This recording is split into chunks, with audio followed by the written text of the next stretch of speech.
Unraveling the Intricacies of Human Connection, a conversation about attachment theory, next on the podcast. I'm Natalie Tysdal, a journalist who decided enough is enough. I left a career that looked glamorous to do what I was scared of doing, going out on my own. I'm a married working mom of 3. On this podcast, we're going to talk about issues that really matter. Why am I not sleeping? What's up with that diet everyone's talking about? Are my kids falling behind? How do I leave that job and start over? Welcome to the Natalie Tysdal podcast. I'm so glad you're here. Hi, everyone. It's Natalie, and today I have such a great conversation lined up for you. You are going to love it. We're talking about human connection and attachment. Joining me is Eli Hardwood, a seasoned therapist specializing in what's called attachment theory. And let me just tell you, I have talked to thousands of therapists and experts on psychology here on the podcast, but this concept is not one that I've ever covered, and it's fascinating. I think you're going to get so much out of this, and you're going to begin to understand your own relationship patterns. We're going to explore the profound importance of attachment in shaping our closest relationships. Eli guides us through the delicate dance of attachment formation, unraveling the ways early experiences in your life leave a real mark on your attachment patterns. We're going to talk about nature versus nurture and that debate surrounding attachment, and also exploring how people can heal insecure attachment patterns through self-reflection and a lot of understanding. The good news is that there is a lot of healing that can be done. We're going to talk about attachment in all relationships, and that includes your romantic relationships, relationships with your friends, your parents, your grandparents, and your children. So hit subscribe wherever you're listening today and grab a cup of coffee or tea. Let's get started on this awesome conversation and thought-provoking information with Eli Hardwood. Eli, thank you so much for joining me. This is a topic in my 2 years of podcasting I have yet to do. I'm so excited to dive in. Yeah, so I talk to a lot of psychologists. I do a lot of mental health interviews, but the idea of attachment and how we improve our relationships and form better attachments is really important. So tell me about your background and how you can help people with this. Okay. Well, so I'll start by saying this. I have a very strong belief that almost everything in our lives comes back to attachment. And here's what attachment is. Attachment is the way that human beings form close relationships as a central part of our survival and our well-being. Okay. So there's a difference between interacting with the clerk at the grocery store and interacting with a partner, a bestie, a child, a parent. We have these special attachment relationships that we utilize differently than our other encounters with people. And this is so important to understand because that's why those differences are felt in the way we relate. So we might be able to be polite and calm and well-regulated as we interact with someone in the greater community, but we come home to our family and all of a sudden we're full of all sorts of complex emotions, or they're full of all sorts of complex emotions about us. And that's because these are different types of relationships. And what we know from solid data is that the way we experience attachment in our early relationships, so usually that's with parents, but whoever our caregivers are growing up, has a tremendous impact on the attachment, how those patterns affect whether or not we feel secure and close with other people in our lives as we develop into adulthood and later on. Okay, well, I think you just answered my first question, and that is, but go into a little bit more, how much of this is nature versus nurture? Okay, so the part of attachment that is nurture is what pattern we develop. The part of attachment that is nature is that we all have the drive for it. So if I am born introverted, okay, that might be my nature. That might be just kind of my general disposition. Maybe I'm kind of sensitive. I tend to process internally. That might be my DNA, my genetics. But what I do when I enter a state of distress, so when I feel scared or I feel very tender or I'm feeling overwhelmed, that data is all nurture. So do I seek out support in a moment of distress, or do I shut down? Do I try to disassociate? Do I get amped up but don't know how to receive soothing? And we can kind of go through some of what we know the categories are, because there's 4. So it's not like there's 17 million. Okay. And this spans across humanity. I mean, this data is pretty incredible. It's been replicated all over the universe. So we know that attachment is a human experience. It's not just a cultural experience. But what we do with our tender emotions and our tender feelings is based on whether or not our caregivers were effective at identifying them for us, with us, and soothing us in response to them. Okay. Because you can be mild-natured, but if you're scared, it's adaptive to move towards people. Yeah. Period. Especially as a small child. So I want to talk about 2 different things here then, and we can go into them. So first, what if you weren't? Can you fix that? If you didn't have those good relationships, you can fix that later. And then at some point after you talk about that, let's talk about how we are, as parents, making sure that that happens. Love that. So the reason I'm obsessed with this data is that we can heal it. Okay. It isn't a genetic trait. It isn't an inborn nature piece of us.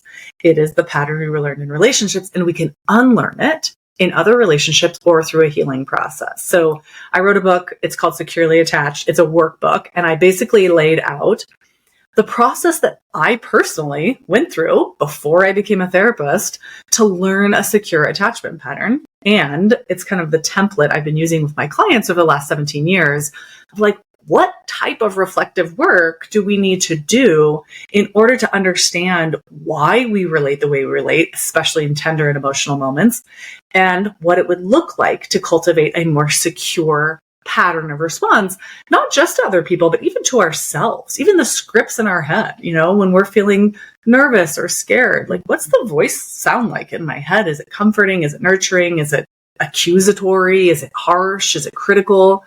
Right? Like what's going on inside of me in response to tenderness and in response to my tenderness to other people? Is it open, warm, and receptive? Is it avoidant and dismissive?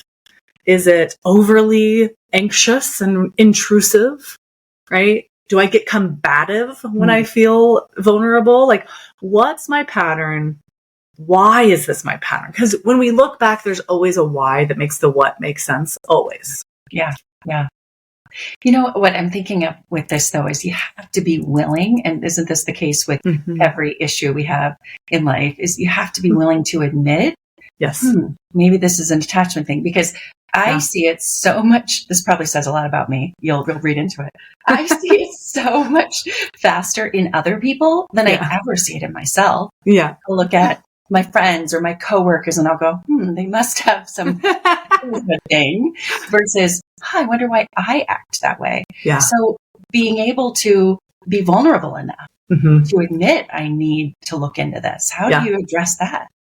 Well, I want everyone to remember that the patterns we've developed, let's say they're insecure patterns, they were adaptive patterns.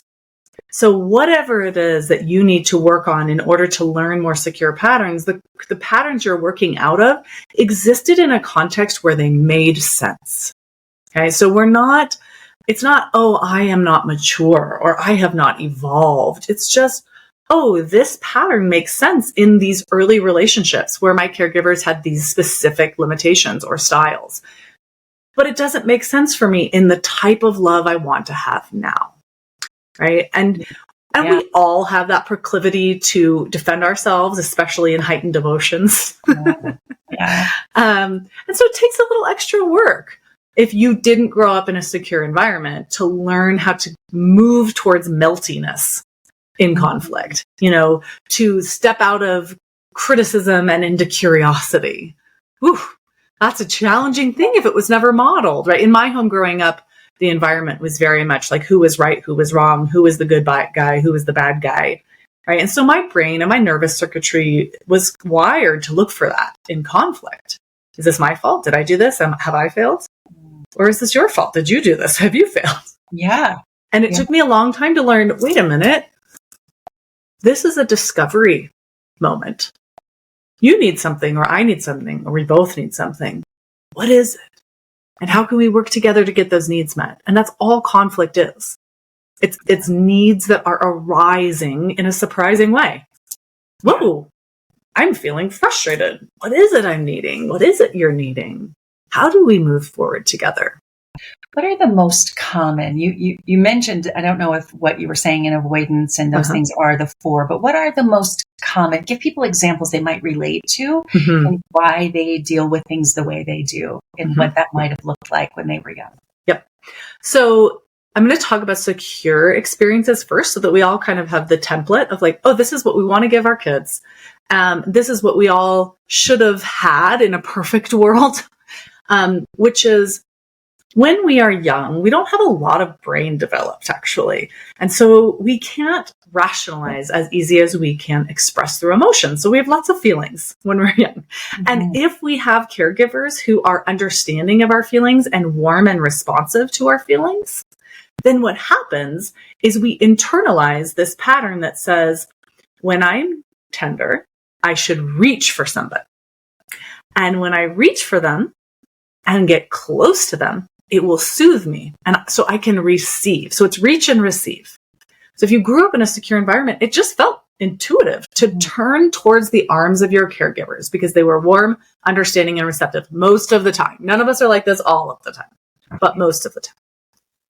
But if you grew up in an environment where your caregivers were either really shut down, so they were emotionally uncomfortable, they did not like to be around feelings, so they were dismissive of feelings, or they were highly anxious and highly intrusive. So when emotions came into the room, they took them on, they flooded themselves with those emotions, they panicked.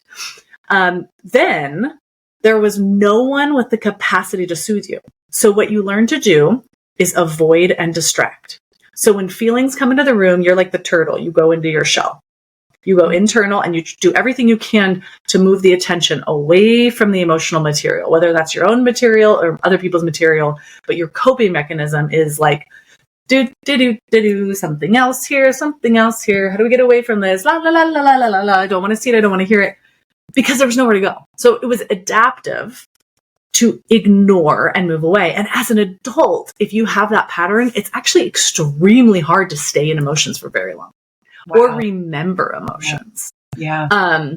Because your brain has been wired to move away from them.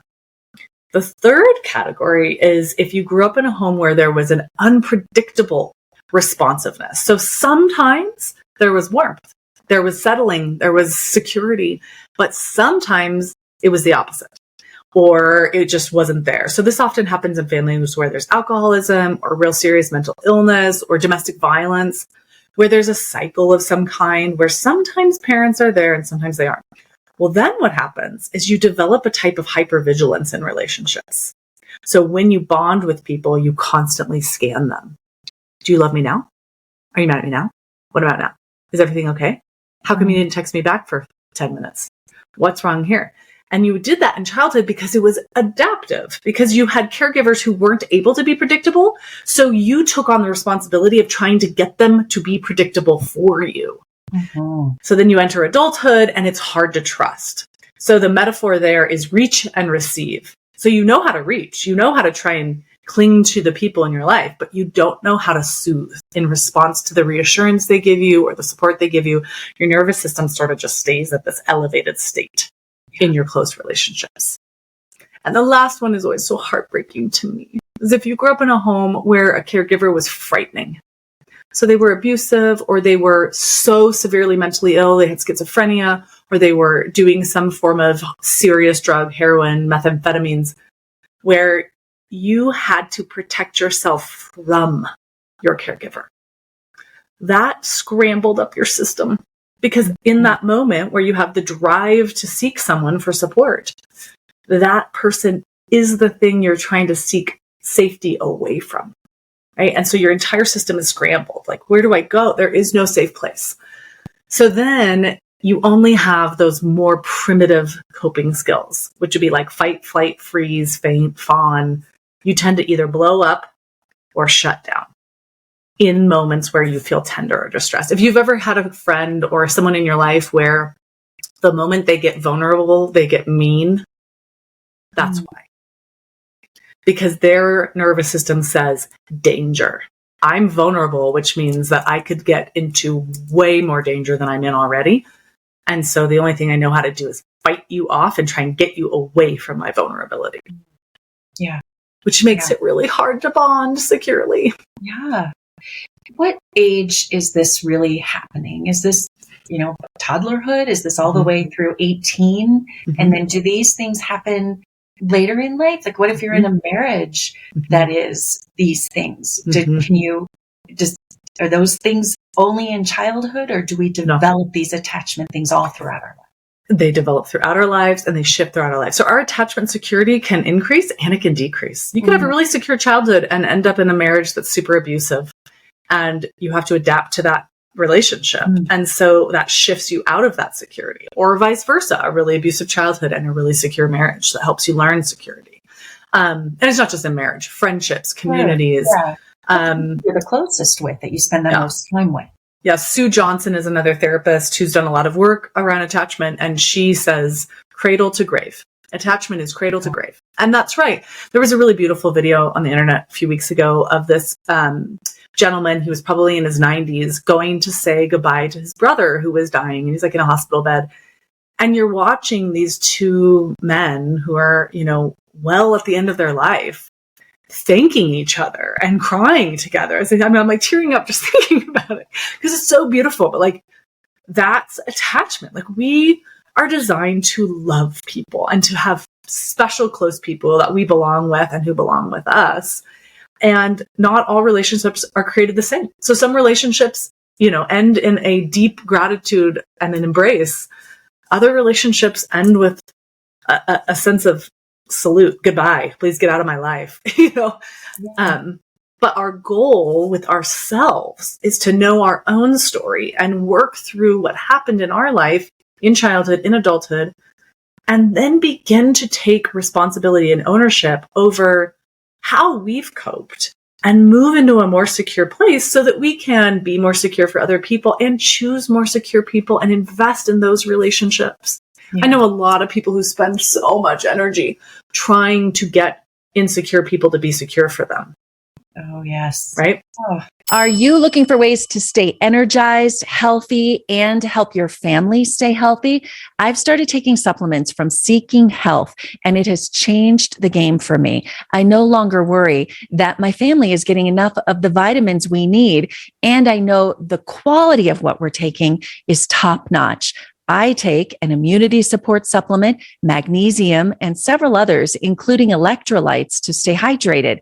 So many people ask me about these supplements that I've made it really easy for you to find right on my website, natalietysdal.com/favorites. Also, bonus, I have a coupon code to help you save 10% on your order. You will find that coupon code on the website as well. Go to natalietysdal.com/favorites.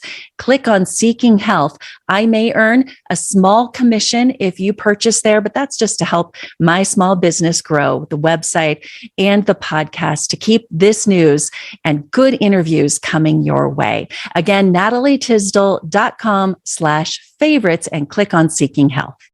What if the people you love are not willing to work on their attachments? Well, so I think it's interesting. When people aren't willing to work on their attachment, it's usually because they're scared. Yeah. Right? Like, there's some material in the back of their mind that they have worked very hard to avoid. And they're afraid it means something about them and their worthiness. So I would say, when you invite this work, be gentle. Like, hey, I know this is scary and I have some sense that you really don't want to do this.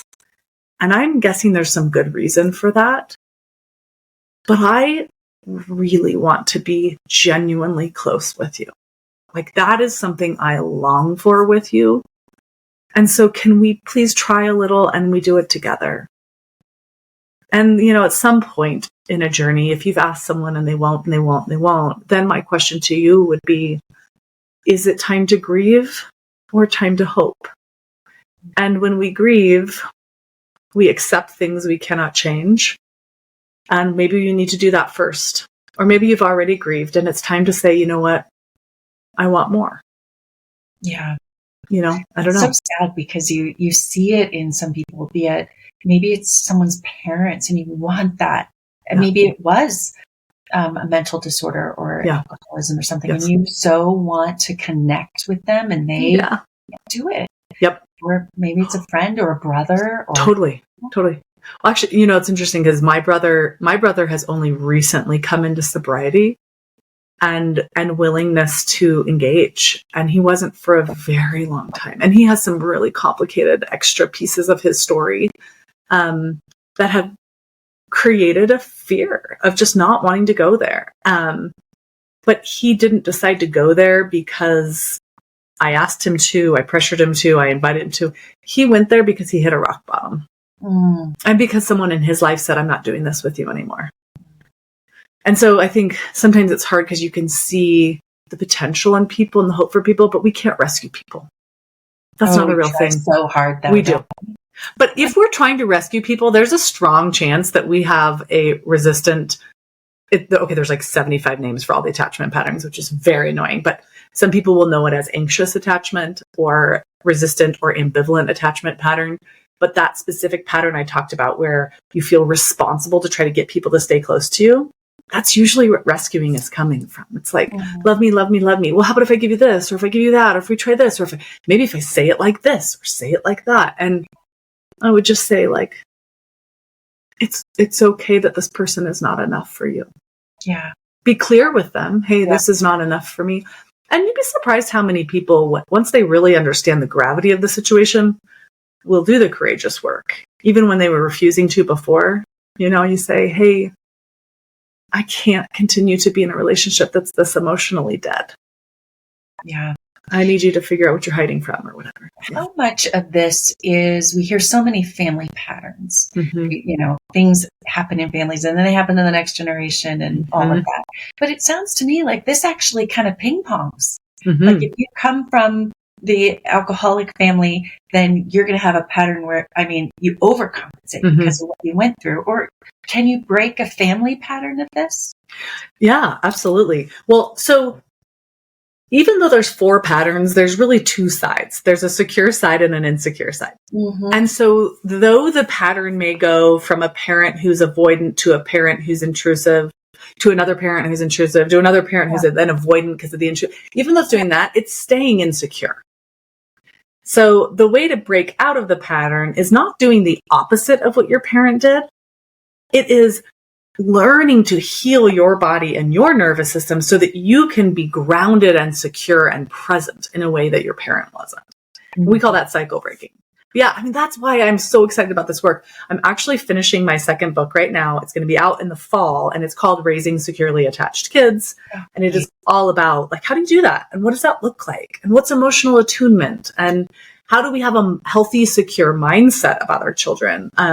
When we are given this insecure inheritance, we often are also given mindsets, right, that justify that inheritance, right? I think of I remember my mom telling me that what she was told over and over growing up was like, children are meant to be seen and not heard, right? Yeah. Like, and that came from war trauma. That came from, mothers who were raising children without the support of a partner or the finances. And, there's a lot of dynamics that cultivate the insecurity. But when we're breaking that cycle, we have to stop and look at, what are these mindsets? There's a scarcity mindset here. There's a control mindset here. A secure mindset says, we're going to get through this together. I am here for you. Yeah. Right? Like, it is connection focused. And in that connection, you don't have all the answers. You aren't regulated all of the time, but you return to connection when there's been disconnection or rupture. There's a sense of valuing the relationship over everything else. Yeah, absolutely. Give me some success stories. Give me some examples of people you work with so that people who are listening now can say, relate to that. And yes, I can get there. Yes. Oh, I could go on and on and on. I'm just thinking of a particular person who grew up in a home where she was sexually abused by her father. Her mother denied it, right? So there was this like ongoing terror and confusion. And she's done incredible work to process that trauma and separate herself and recognize it was not her fault and she had no control, and learn how to feel secure in herself. And so raising now a daughter and having moments of fear, right, around something happening to her, but being able to separate that from her daughter, not putting that on her daughter, not constantly talking about protecting herself or looking out for people or, giving her the tools she needs to be safe, but enjoying her, enjoying the process and allowing herself to almost relive childhood in a way, right? Like, I'm going to let my daughter have a childhood and I'm going to watch it and bear witness to it and think about what it would have been like had I been able to do it. For someone, that's an extreme story and some serious work someone has to do to. I wish that was a truly extreme story. It's way more common than you think. Oh, wow. I mean, if it wasn't a father, it was, another family member or a youth leader or a pastor or somebody, it's unfortunately pervasive in our culture. Yeah. And I think when we are able to, Mr. Rogers says, what is mentionable is manageable. So when we are able to look back upon our stories and acknowledge them, truly acknowledge them for what they actually are and say them in words and bring them into other people and have witnesses and care around those stories, they lose some of their power. Yeah. I am not my story anymore. Now my story is, this is something that happened to me. This is not something that marks me. And how many of those people you mentioned actually have never admitted it? Never even told anyone. So many, because it feels so shameful, but it's not shameful. I mean, I think that's part of the key is when you look back into your early years going, oh, wait a minute, I felt unlovable. Why did I feel unlovable? Oh, well, no one ever told me they loved me. Yeah. Oh, well, that's messed up. Why wouldn't you tell your kids you love them? Oh, maybe my parents were hurting and they never resolved their pain and their trauma. Okay, so maybe I'm not the problem. Maybe this, crowd of people in my life now who says they love me, maybe they're not just dum-dums. Maybe I can accept their love now and believe them and trust them and not just push away the love they're offering me. Yeah. Yeah. Let it heal me. Yeah. So let's talk then about making sure the people in our lives, once we've dealt with our own, which is number one, right, is making sure the people around us, we are forming the attachments in our children at an early age. What are the things we need to be doing? I certainly hope I did it all right, but I'm sure I messed up along the way. Oh, I've got we all mess up. Schooler, like, I want to be sure they know. But then in doing that, I'm probably overcompensating. It depends on how anxious you were. Right. Okay, so there's a term I really love. It's called good enough parenting. And it was coined in the 1960s by this British object relations therapist, Winnicott. But it's been backed by some data by Adtronic. There's another woman, I can't remember her name right now, but who have gone and looked at how often are secure dyads, so a parent and a child, how often are they really actually emotionally in sync? Right. And the range for security is 30 to 50% of the time. So if you have in sync interactions less than half the time, but the other half of the time, you're doing this dance of going out of sync and back in sync, not just out of sync, trajectory out of sync, right? You get into a conflict, you have a moment, but you repair, you return to connection and understanding and support. Your kids experience security with you. Yeah. So, if important. Yeah. Absolutely. And I think it's really important to recognize that repair process is a big piece of the puzzle. Yeah. It teaches our kids how to repair. It teaches them how to say, my kids, when I'm sort of off, they use the word harsh. They'll be like, Ma, you're being so harsh. And I think it's not inaccurate. Like, we're getting to this, we're trying to get to school and I'm kind of like, get your shoes on. Yeah. I asked you 3 times. Like, there's a harshness to it, right? Yeah. Right. But I can come back to them and say, hey, sorry, I was being a little harsh earlier. Yeah. I was really stressed and overwhelmed because we had to go and I had a meeting and we weren't getting out very fast. Yeah. Let's come up with a better process to make this go smoother. Let's pick our clothes out the night before or, whatever. We can kind of problem solve it, but I can own my impact on them. which teaches them that there's no shame in owning their impact on other people, that they can return to that. That's how we stay close to people, because we all rupture. We all have disconnection and conflict. Yeah. I think I probably grew up in a household and of my generation of like just strict, do what I say to do and don't question it. Yes. Don't back talk, don't all of that. And we have kids now, and me teaching in high school, I see they want to have more say. And yet I'm like, well, my parents didn't let me have that say. But still, that for me being able to say like gosh, I was pretty harsh then. You still need to listen to me. I'm your mom. But let's talk about it. Yeah, I can hear you.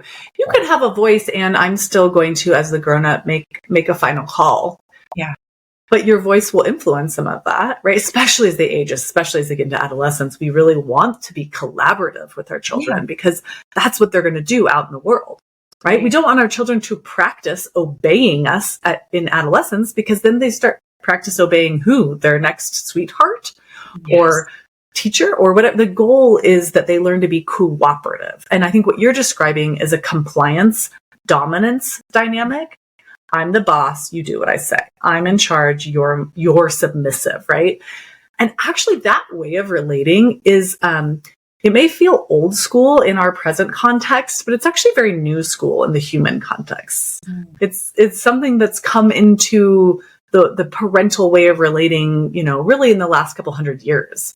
But traditionally, like across Indigenous cultures, the parent-child relationship is cooperative, and it is attuned, and it is connected, and it is about this deep sense of togetherness. Like, you are my child. You are the most precious thing in the world to me. It's not about you being in charge, child. It's about we share the work of trying to live a healthy, fulfilling life together. Yeah. Yeah. With a level of respect, because teenagers aren't always respectful. Yeah.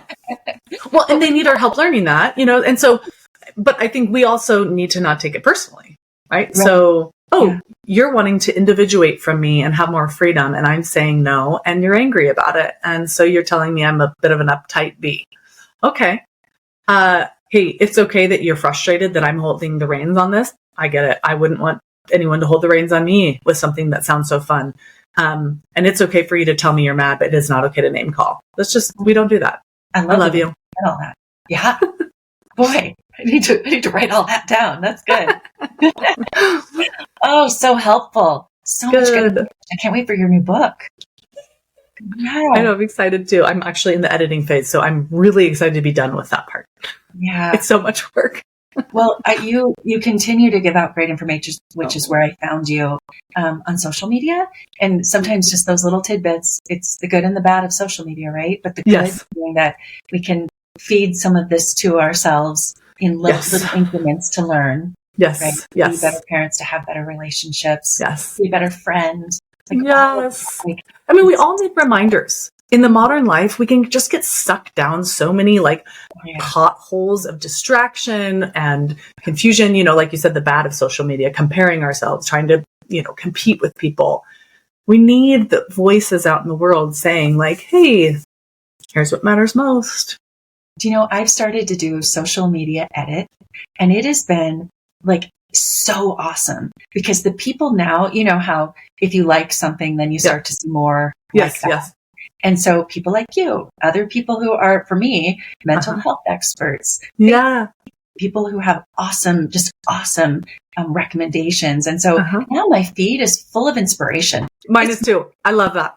Yeah. I love it. I'm going to sit down and I'm going to do 20 minutes, and I'm feeding my soul. I'm like, this is good. Oh, that's good. And just getting rid of the things that are yucky, negative, trendy, all of that. Yeah, right. Consumer culture. You need more. Like, no, I don't think I need more. I need to sit in gratitude of what I do have, and including the connections and the people in my world. Like, who I do this exercise every once in a while. Well, I'll stop and I'll just take an inventory on where I'm spending my time.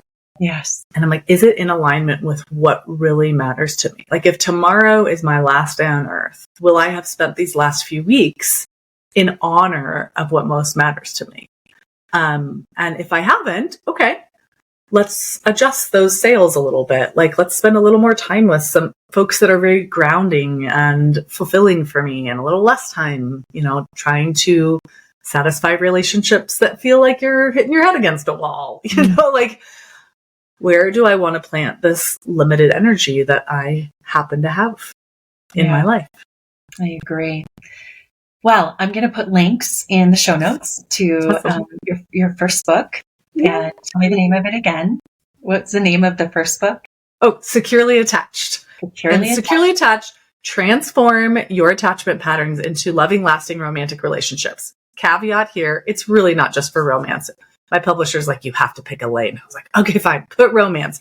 But it is for any attachment relationship, best friends, close friends, and it will help you in your parenting, even if it's not about parenting, because it will help you learn to have a more regulated sense of self.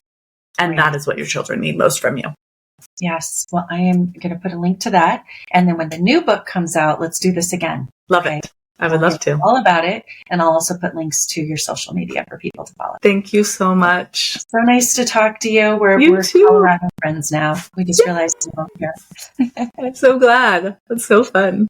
Yeah. Well, it's good to talk to you, and we'll do it again soon. Sounds good. Thanks, Eli. You're welcome. Thank you for joining the Natalie Tysdal podcast. You can follow along on Instagram and at natalietysdal.com. Subscribe to the show to catch every new episode and leave a review so I can continue to bring you fresh content. See you next week.